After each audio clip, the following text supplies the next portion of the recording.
My husband of 5 years just came out as straight and told me that being with me was a mistake, and now he's acting like the past 5 years of our life never even happened. So my husband, 27M, and I, 28M, have been married for like 3 years and dated for about 2. In total, 5 years of a gay relationship. We're two men, have always been two men, and I don't think that's going to change anytime soon. My husband and I have had a rather healthy relationship for the most part. Of course we have minor arguments every now and then, but what relationship is perfect? In the end we always resolve them and our affection would continue as normal. This is kind of why I'm really confused by what's going on with us. Why now? I'm a Christian. I know a lot of people don't like the idea of that, but gay Christians do exist. My husband was agnostic, not necessarily an atheist, just wasn't completely on board with any religion. And that's fine, I would have supported him if he found peace in literally anything. He didn't need to become a Christian, and honestly, as selfish as this sounds, I wish he didn't. I know this makes me sound like a terrible person, but he changed so drastically afterwards and I miss the man he used to be. It was a slow start. He asked me about verses from the Bible, we went to church, he even fasted for Lent. Christmas this year was much more than just presents, and I was happy that I had this piece of me to share with him now. I was raised religious and struggled with my identity. If it weren't for other queer Christians, I would have left Christianity. I was glad that I still had these things we could bond over, but it kept ramping up. All of a sudden, he's going to church more than I am, which is perfectly fine, is always carrying a Bible with him, and will randomly cite a verse when we're having political discussions. I've noticed his views have started to shift towards the right as well, and recently retweeted someone saying your body, my choice. You're a twink, women's reproductive rights don't concern you in the slightest? It kept ramping up. He started agreeing with the whole LGB minus the T crowd, and started spewing harmful rhetoric about drag queens as if we aren't friends with a bunch of them. When I told him that drag queens are much less likely to harm children than some pastors, he lost his shit saying I was a heathen and that his friends were right. This is the part that caught my attention. What friends? I asked him what he meant by that, and he started backtracking and just said he was tired and that we should go to bed. I was tired, and arguing didn't seem like it'd do us any good right now, so I put a pin in it and we got ready for bed. Our room has a bathroom connected, and usually we keep the door open. He takes a shower and makes sure to lock it, which was weird but I didn't say anything about it. If he wants to set this boundary down that's fine, but he could at least communicate it, you know? The next day is a Sunday, and he's already out of bed and I'm assuming at church. I get up and got ready, but once I arrived I realized he wasn't there. That confused me, so after the service I called him asking him where he was. He tells me he's in church, but I told him I was here too and didn't see him. He clarifies he means the other church. I'm not going to say the denomination because I don't want to cause any arguments. This was news to me, especially because he never brought it up and still carried our Bible. I told him to send me the address and I'll pick him up so we can get brunch, but he tells me that he doesn't want his friends seeing me. That hurt. I asked him if we could at least meet up and he said he'll see me at home.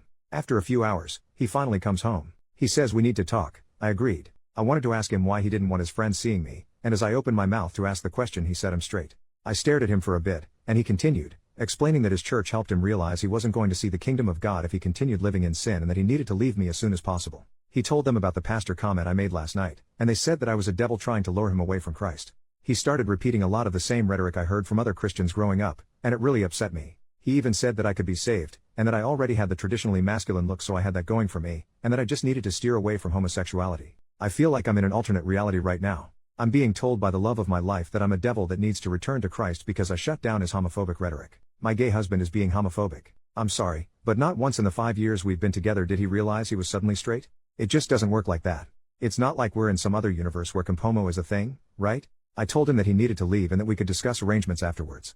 I still want him, I love him, but I have no idea how he could look at me with a straight face and tell me all of that. He started arguing saying that he didn't want to leave and that we could be friends, so I told him that I wouldn't be friends with a self-hating queer for the life of me. He packed a bag and left.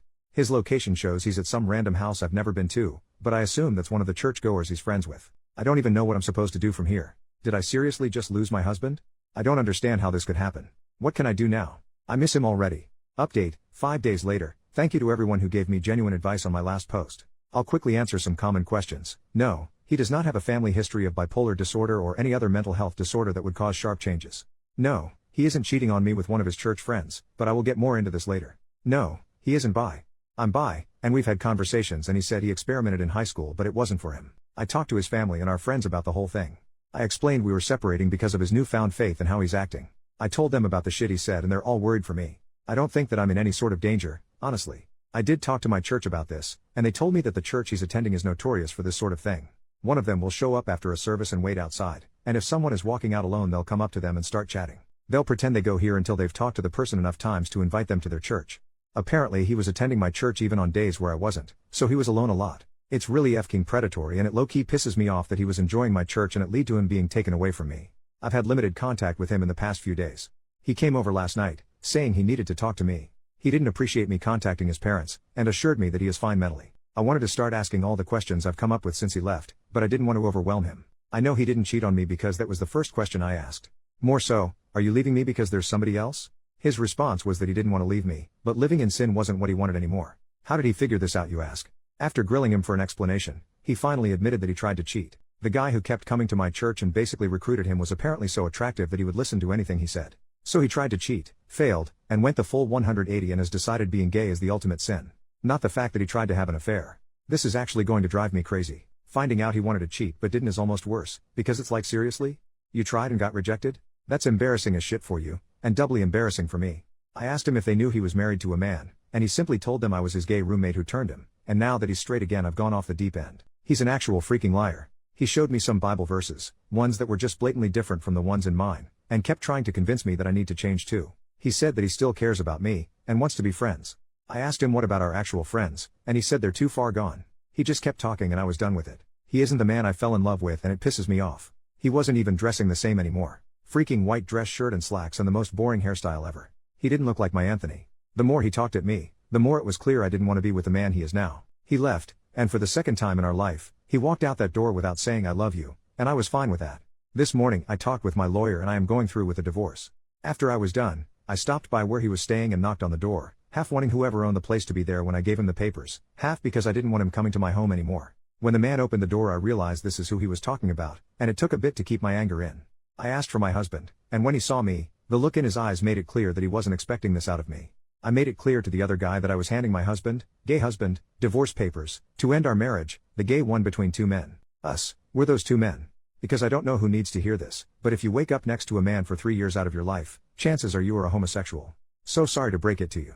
I won't be able to go into details of the proceedings themselves, but I'm going to completely distance myself from him as best I can. His actions have been horrible on my health, and his family and friends can handle him better than I can. I'm going to miss the man he used to be, but I have my people surrounding me.